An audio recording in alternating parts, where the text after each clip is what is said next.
So I want to walk you guys through some basic health and safety rules that I have honestly learned the hard way over and over again over the last 10 years in 35 nations preaching the gospel.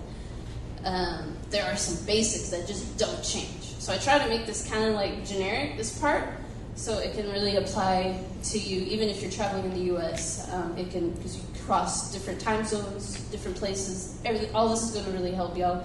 And I got notes. Y'all feel free to take notes, and we will actually send y'all a copy of these notes after our session today. But my number one top health basic essential when you're traveling is to stay rested. This one is so important, and this is probably one of my most broken rules that I don't follow. If I'm honest, I'm like, I wish I could just keep this rule, because this rule is so true. Like, if you just stay rested, keep your immune system strong, you give your body a fighting chance. If you don't, a lot of times you're gonna come down with something, like usually a cold, and not feel very good during your trip. And we don't want you to go through that. So please plan ahead. I'm usually a last minute packer, and I'm changing. I'm repenting. 10 years, I'm still learning to not last minute pack for a trip when we're leaving for like 6 months to a year or 3 months, however long. I'll be packing all night before, and I'll wake up exhausted, get on the plane, and you'll think you'll sleep, but you won't. Because now you got nerves kicking, and now you're nervous. You're on the plane, you're sitting up, you can't sleep. But by the time 24 hours later you get there, you were so exhausted. It's been 2 days travel to get to the side of the world. I mean, just with the time zones, 2 days. Your body is like, can you please just stop and rest? But everything is new, and you are going, especially if you're on a short trip. You got no time to slow down. You got to get as much done. So please stay rested. That's my number one rule. Number 2, vitamin C. Please pack vitamin C. I had no clue about this one. My mom's a health nut, but nobody in our family's traveled out of the country. So we didn't know the importance of vitamin C, so we actually started traveling outside the country, because vitamin C, is something we usually use here when we start to feel sick. Vitamin C. But when you're traveling, you are constantly entering new territory, new regions, and facing new germs, things your body's never faced before. And so we found ourselves getting sick over and over again with each new place we went to, until we learned to just take vitamin C with us. And like a miracle, we stopped getting sick. But it wasn't really a miracle, it was vitamin C. So take your vitamins. If you have doctor prescribed things, I recommend you taking that. And please, I also, as a disclaimer, these are rules and things that we have learned, but for every person, you're an individual. You may have a unique situation, so please don't ignore medical advice ever given to you by your doctor or from your leader, right? Whatever they tell you, please follow. These are just basic things that we feel like will apply to most everybody. Also, another one is airborne. Take airborne for the airplane. You will definitely want that. You can always ask the airplane for more water. Drop that little tablet in the water and it'll dissolve in a few minutes. And airborne is like an amazing chemical that does wonders when your immune system is weak. And it is popular to take on airplanes. It's known for that. Because you're breathing the same, not to freak y'all out, but you are breathing the same recycled air over and over and over again. So don't let it freak you out, but just take airborne. You'll be happy you did. The next thing is ibuprofen, Tylenol, or Advil. When traveling, you face a lot of dehydration, stress, lack of sleep, and these are things that can help you with headaches, especially when flying. I sometimes get more headaches actually on planes because of the pressure change. Even though it's pressurized, your body still feels like it's around 8,000 to 10,000 feet while you're flying 30,000 plus feet in the air. So just be aware of, you may get headaches even from the heat at the place you're going if it's really hot. So just be prepared with some of these little things in your medical kit. It'll just make your life so much better. So ibuprofen, Tylenol, or Advil, either of those three, whatever's better for you, depending on your situation. It's great for any of those cases. Another one is Benadryl. This is good to have in just the case of nausea, allergies, and this is the main reason, especially for food allergies. Benadryl can save lives. If you find you have a food allergy with some new weird food that you've never had before, and your body's having an allergic reaction, have the Benadryl and take it immediately. Because usually a telltale sign is the tongue starts to swell, and that's the biggest danger. If your tongue is swelling, you don't want it to continue to swell where you can't breathe. So that's why Benadryl can be really helpful in those emergency situations. Even leaders maybe have a backup Benadryl for the people who may not. The next one is hand sanitizer. This is called missionary juice. Have it with you always. I even have it with me in America. Like, you just never know. You know? Hand sanitizer. And I shouldn't have to really explain that one, you know. You can get that stuff anywhere here. And it is super helpful on the road because bathrooms tend to not always have soap in it. So hand sanitizer is great for villages, to airports, to wherever you are going. The next one, wet wipes. You can get disinfectant wet wipes, or you can get nice scented wet wipes. You can get those nice facial wet wipes. Whatever ones you prefer. I like to call them my best friend when traveling because you can literally dry bathe with wet wipes. You can do a lot of stuff.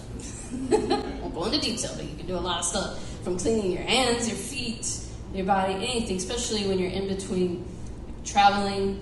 You go sometimes 2-3 days before you can really get a proper shower. So everybody on the plane will be happy if you have wet wipes. Clean under those arms. Reapply deodorant. You know what I'm saying? Freely apply it, yes. So wet wipes are a must, and they usually can be found even in other countries. Thank God. They have baby wipes everywhere. Another one is melatonin. This is something we found to really help with jet lag. If you're traveling through, gosh, I don't even know how many time zones we go through to get to Nepal, but it's like a 10-11 hour difference. Your body's exhausted, and so melatonin will help you stay rested, go to sleep according to the time zone that you're in. When you need to rest, so your body won't try to wake up in the middle of the night, which is usually what happens. Well, jet lag, just be ready. You might be waking up around 3, 5 a.m. That's pretty normal. But melatonin will help you have a full night's rest so you can stay rested for the week or 2 week trip that you're going on. And it's also very natural, so that's why we recommend melatonin over other things, depending on your different health or medical, things with your body. Melatonin is best. Okay, the next one. This one's fun. I actually didn't find out about this one until I had surgery, but it's super helpful. And it's Miralax. Miralax. M-I-R-A, Miralax, L-A-X. And this is just to help regulate you, because while traveling, it's not just time zones. The body's got to get regular, and you'll be miserable if you don't. So Miralax really helps things without being too strong of a chemical. It just helps regulate you, so that way you're not stuck on the toilet all day. You don't want an actual laxative. Don't pack an actual laxative. That's a really bad idea. So Miralax is the in-between. It really helps just keep things balanced. Amen? Say amen. Thank you, Jesus. I have been in village toilets where it's a hole in the ground. And let me tell you, I wish I knew about Miralax years ago. But I didn't discover it till this year. And it has changed my life. So I'm giving you guys this pointer so you don't have to learn the hard way. Thank you, Lord. The next one is a Z-Pack. It's just a Z. Z-Pack. P-A-C-K.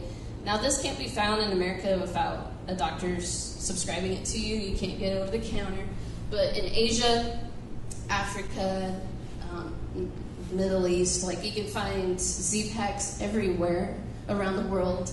And let me tell you, it is one of the best antibiotic packs for any type of traveler's dysentery. If you get traveler diarrhea, you get some serious pain in your stomach from the bacteria eating something.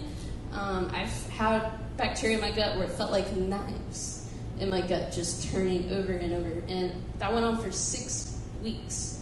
I was in that much pain. I went to doctors, but none of them knew that I had like multiple things going on. So after I cleared up from the thing I had going on, which is a derivative of typhoid, it was typhus. And part of that came from, I think, the vaccination that you saw me get in the video. I had to get a typhoid vaccination. And that's another reason to stay rested, because if you don't, your body will be fighting stuff. It's not a matter of if, your body will be fighting stuff. So you want to give it a best fighting chance. The Z-Pack, from the team leaders, whoever's with you, they should definitely be aware of that, because my 6-week pain could have been stopped in 3 days had I known about the Z-Pack, seriously. And so a lot of travelers go through this type of thing pretty regularly. And so if you're having constant pain or constant diarrhea for more than 3 days, get a Z-Pack and find out where. Usually a local pharmacy has those things, and you can just buy it over the counter if you knew what to ask for. It was another missionary, a seasoned missionary, at the beginning of our first trip. And when she heard what I was going through, she's like, you need this pill, Z-Pack. And she walked me up to the counter. They gave me a little 3-day pill, and it was like a miracle. The pain stopped, and I was so much better. And I was like, thank God, what was that stuff?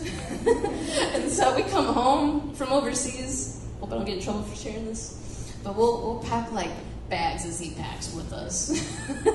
Because like sometimes our family, even here in America, you go through like different viruses in the wintertime, especially if people are getting the flu and that kind of thing. Like Z-Pack, any bacteria-related stuff, it wipes it out.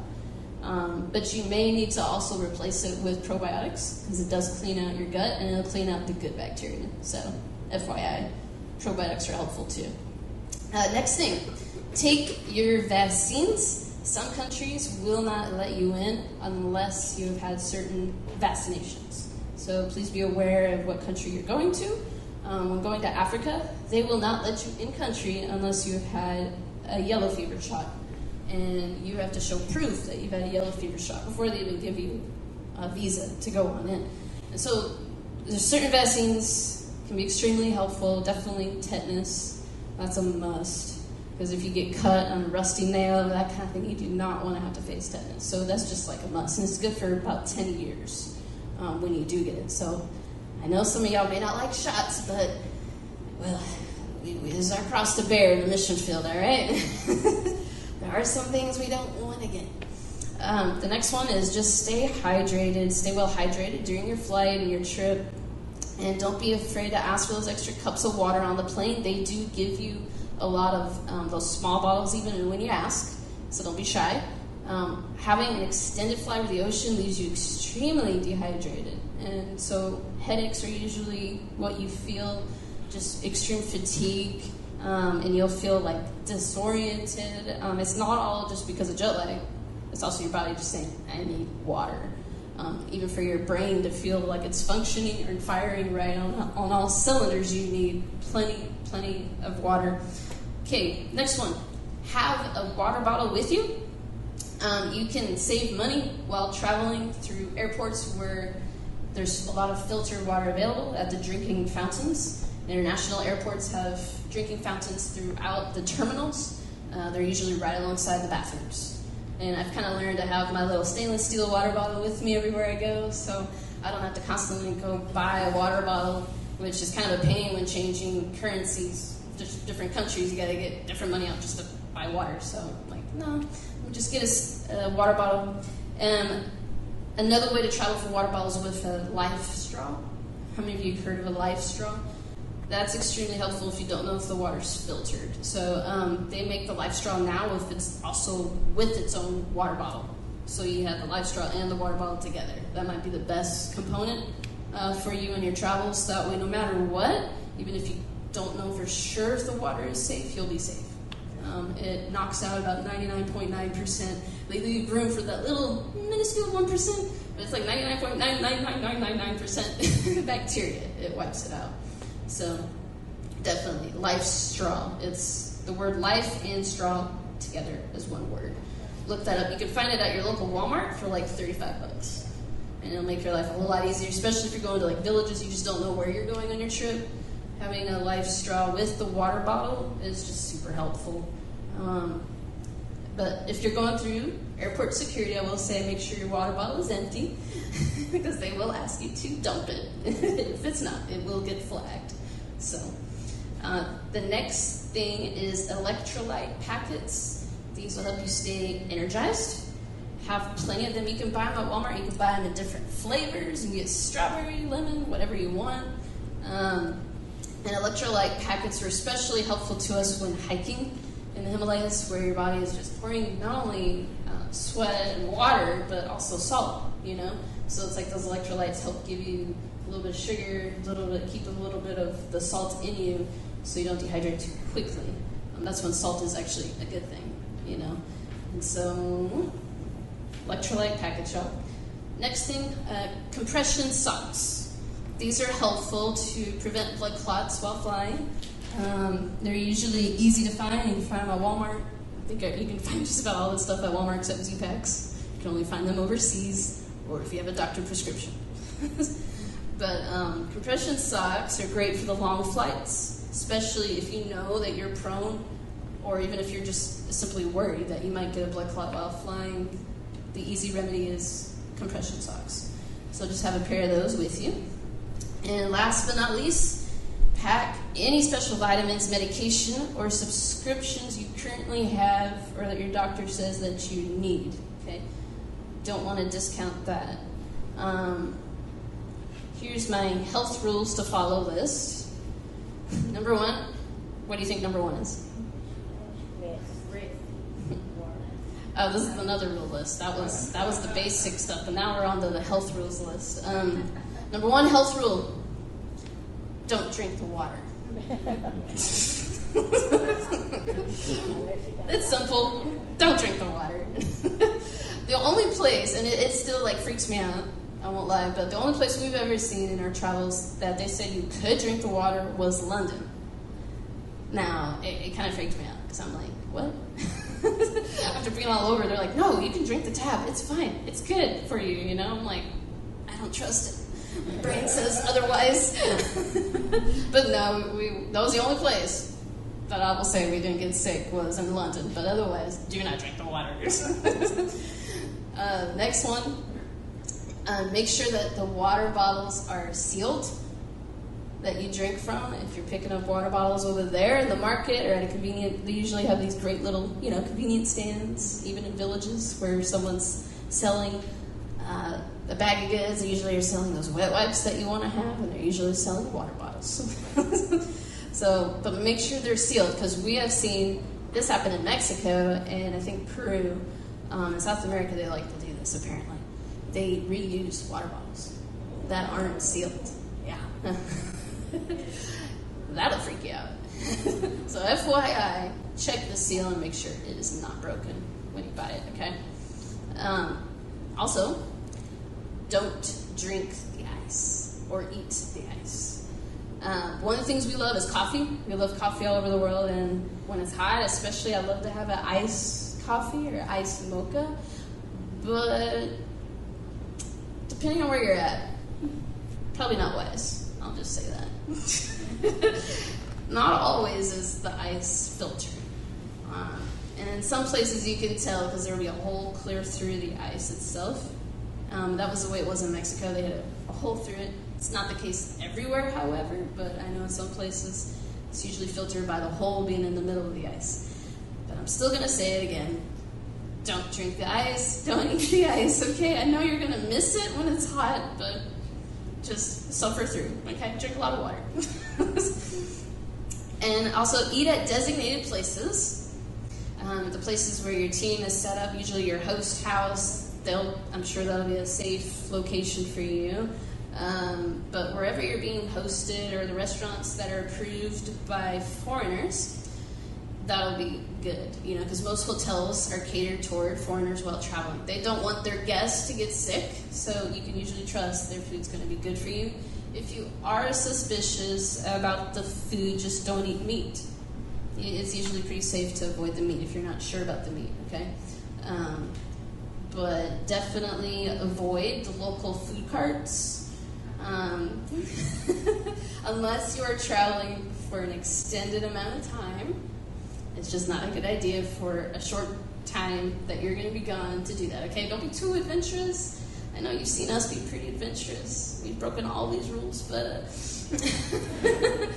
when you're only gone for 2 weeks, you do not want to be in the bathroom or sick to your stomach. Like, just try to eat at safe places as much as possible.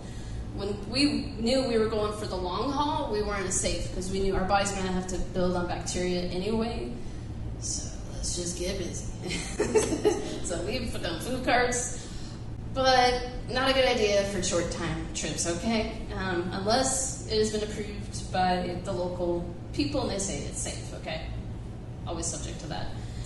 Also, skip the fresh washed veggies and salads simply because it may have been washed with the local water and you don't know if they used filtered water or not. And if they're not cooked, that's when they're a problem. If they are cooked, you don't have to worry about it, okay? Any of the, like lettuce, a lot of times they cook it in the food or in the curry that they're cooking. In India or places like Nepal, even South America, a lot of times they cook the veggies for a few minutes even because it'll help kill that bacteria that was on them. But if it's raw, that's when you need to watch out. My first trip, actually, to Mexico, I owe it to the Holy Spirit because it was my first trip. I didn't have any experience at this point. But I knew not to drink the water. That was the one rule I didn't know about. And when I saw them bring out these awesome, I think that's what they're called, tampates, or anyway, it was like a toasted type tortilla with cheese, meat, and then they had tomatoes on top. And I saw the tomatoes and I went to a trash can and just kind of scraped the tomatoes off. So I was like, those are probably washed with the water. And sure enough, everybody that ate the tomatoes got sick on the team. So just those little things can help save you days of pain. All right, next thing is just don't be afraid to see a doctor if you do get fever. They are equipped overseas to know how to, especially in the cities, they're equipped to know how to deal with foreigners. There's a lot of times doctors speak English everywhere you go. And so almost all of them have had to be extremely educated to be a doctor for number one. So you'll find that actually all of them speak English.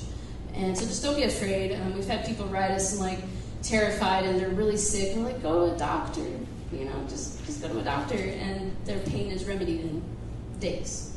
Then they were suffering for no reason.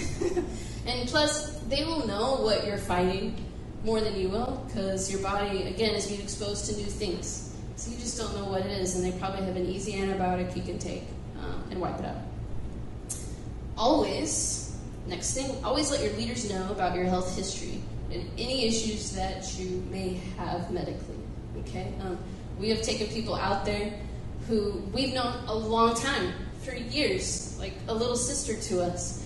She gets in the mountains of Nepal and starts to pass out on us. We don't know what's going on. We're like, what's going on? And she tells us, oh, did I happen to tell you guys that I'm a little bit hypoglycemic? Did I fail to mention that to you? We're like, yeah. Why would you not tell us that? She's like, I wasn't even thinking about it. She's like, I'm so used to, back home I have snacks in my purse. I got little things I can eat on here and there. But we're hiking for hours and hours, and your body is working, and that sugar is gone. Like 30 minutes hiking, any sugar in your system is just, your body's used it up. And so I just thank God that her life was spared because God literally took over Dustin while he was walking behind her. She started to, at the moment, he didn't even know what was going on, he said. He's like, I was walking behind her, I was watching her really close, but all of a sudden my hand just reached out and grabbed her backpack, and in that moment, she slipped from the edge of the cliff that we were hiking on, and her legs were dangling. And very quickly, our team leader, Monty, grabbed Dustin's other hand and held him up while he was holding her, and they pulled her up. And that was when we found out she was hypoglycemic. So please do not hide your medical things that are going on from your leaders. It could save your life, please. After that, we force-fed her orange juice and snacks. We were like, you are going to eat this trail mix bar. We're putting it down your throat. I don't care what you say. And she didn't have any more issues. But yeah, please please fill out the medical form if there are things they need to be aware of, okay? And always pray over your food. Pray over your food and pray over your body. Believe God that you're going to have a lot of good health and a lot of good experiences when it comes to the food. Believe God and confess the word over your food so that even if you eat something that should harm you, just believe God, by God you'll be safe, okay? Always stay positive, because negative attitudes have an effect on your health as well. So always keep a positive attitude, stay in faith, confess the word, do all of that. It all helps, okay? All right, last part, I gotta hurry. The basic safety protocols. These are things that will keep you safe out there. If I don't have time to go through all of them, I will email these to you guys after y'all filled out your registration forms. But the basic safety protocols, I'm going to go through them quick. Always stay with the group. Don't go off by yourself, okay? I made some mistakes early on in that, and we've seen other people do it. It's really wise just to protect you and to protect your witness, even if you're innocent, okay? Like I'm just saying, don't go off by yourself. Stay with the group.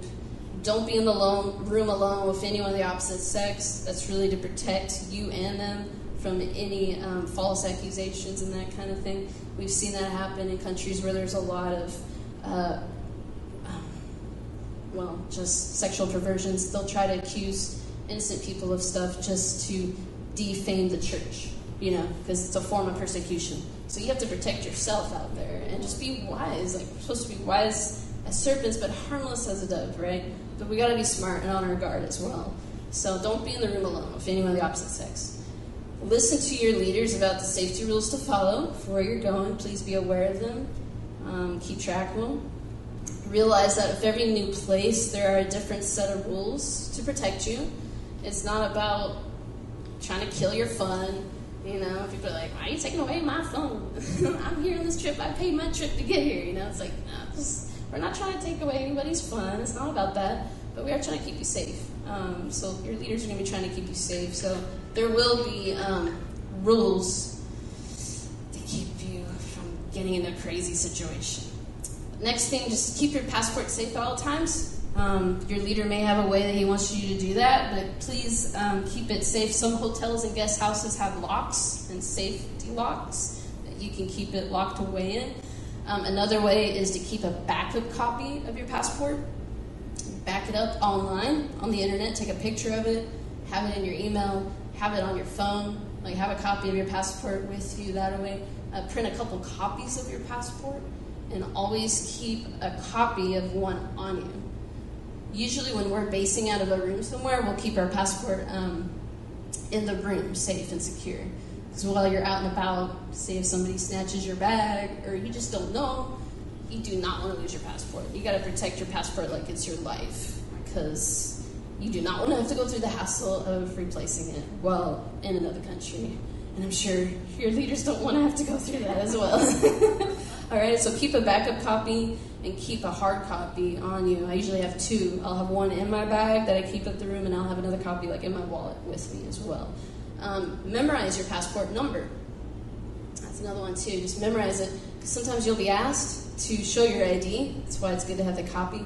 But also sometimes you may not have a copy with you, and if you don't, you want to make sure that you have it at least memorized, that you can show. Know where the U.S. embassies are, just in case of an emergency. You just never know. Just know where they're at. A U.S. embassy overseas is as good as being in America. And so if anything crazy happened, like if a war broke out or some type of dispute, that's where you go as an American citizen. You go to the U.S. embassy. Know the local police numbers, always. They usually will show, even in the airports, especially if you're going to like places where there's more harassment to foreigners, like the Middle East. There's a lot more harassment in some of those places, or India.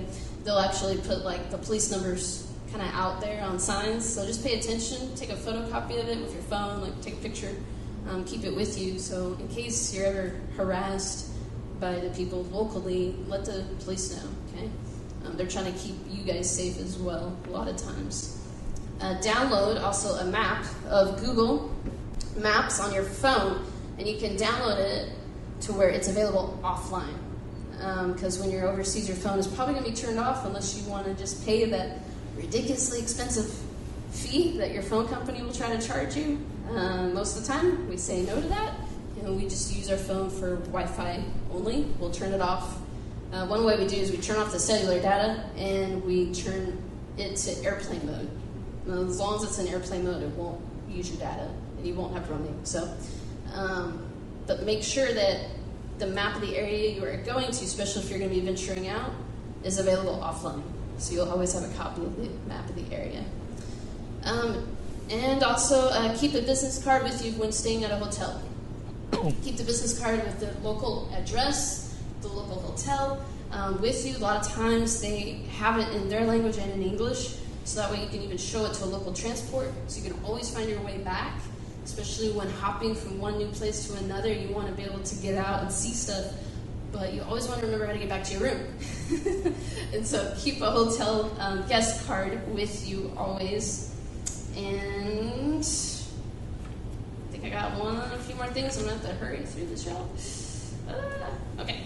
A few cultural things for women especially. Just pay attention to the modesty codes for where you're going.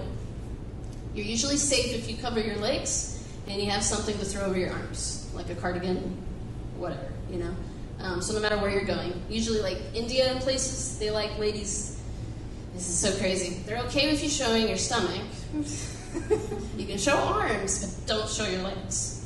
So it's kind of true about Nepal too, but one way that I pack very light for that change is I'll have these short little summer dresses with me, and I just throw on a pair of leggings. Just have a pair of leggings, just anything that can make what you have with you covered, right? And have a lightweight cardigan, so you can just throw it over your shoulders, or a scarf. Scarves can be used as head coverings as well, in places where it's predominantly Muslim. Please keep backup cash hidden with you in case of emergencies, and keep a backup credit card in case of emergencies as well. It's good to have that as a fallback plan. We have faced that a couple of times, actually, where we really needed that cash. And please keep an emergency contact back home. Give them your plans, give them where you're going, give them as much information as possible. Typically, that emergency contact is someone who's a family member or someone close to you at home, right? And please be aware of your surroundings. Keep yourself safe. You can get anti-theft things online. You can find them. They make wallets, they make purses with different kind of straps and things like that, just to make theft a little harder. But one rule is never lay your purse or wallet down. And always keep your wallet in your front pocket, guys. Don't put it in your back pocket. That is an easy pickings for a pickpocketer in the back pocket. So please keep it in your front pocket. When in crowded areas, keep your purse on your front and your backpack on your front. You may feel funny, but at least your stuff will be safe, okay? Especially on getting on and off crowded subway stations and things like that. If you have your bag right here, nobody can mess with it, okay? It'll be safe. But also just don't ever lay it down. Just most of the time thieves are looking for an easy target. It's not usually your life that's in danger. It's just they're looking for an easy way to quickly get something and be gone. Also, just remember to use your faith and have a good time. All right? And I will email you guys this list. We will be emailing it after today. And well, that is the list of things, and I know I had to go through it fast. But also, I just want to share one verse with you in Philippians 4, chapter 13. It just says that you can do all things through Christ who gives you strength. So no matter what you face, just stay positive, stay in faith. Number one, remember what you've been taught. Remember what your pastors teaches you here. You guys are taught the Word of God every single service. However, you're going to the devil's territory, so you will be facing challenges, but look at it as a way to grow. You know, from every challenge that you face, if it's physical, if it's mental, spiritual, whatever, it's an opportunity to grow. Okay, and that is how our faith grows. It grows under the pressure, and we grow stronger in our endurance when we continue to press those barriers and just keep pushing, keep running our race well, you know. God will strengthen you, He will grace you, and it will go well for you. Amen? Amen. All right, guys. Well, that is the end of this session. We are running out of time. Here you go. All right. Come on, Darlene. Stuff she said's better than you think. Ever been stuck in a village with diarrhea?